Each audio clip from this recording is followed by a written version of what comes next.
Čus, nebudu to vůbec odkecávat. Je tady úplná novinka, teď nám to přijelo. Budeme to mít na výstavě v Praze a jsou to 4kolky Benda.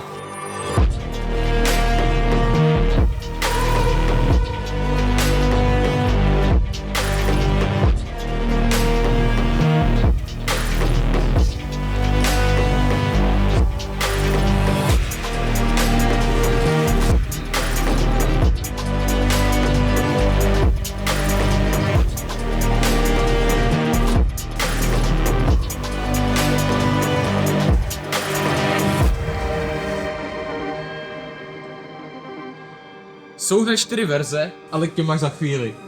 Dvouválec objemem 1 litru a výkonem 98 koní. 4kolka je odlazená od vibrací, 4x4, redukce přední a zadní diferenciál. 14-palcová kola, vybavena kryty. A to jste ještě neviděli, čím je vybavena ta potvora za mnou.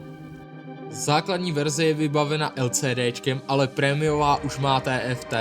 Je zde vychytaná grafika kontrolek a ukazatelů, plus je doplněna OBBOX. Prémiová verze má elektronickou brzdu a tlačítkové startování nebo startování pomocí mobilního telefonu.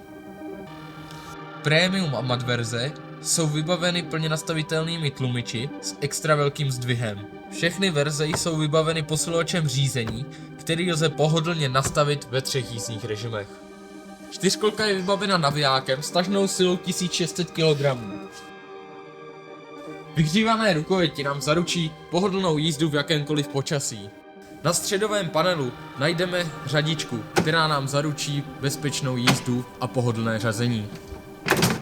Ke 4kolce se dají dokoupit přední a zadní ochranné rámy, kdežto madla pro spolujezdce a vyvýšené sedlo je zde standardem. Dnešní přesovačka byla taková premiéra. Nicméně, do budoucna pro vás chystáme spoustu nových věcí a hlavně spoustu outdoorových testů. Tak nás nezapomeňte sledovat a já se pro dnešek s váma loučím a vidíme se na další představovačce.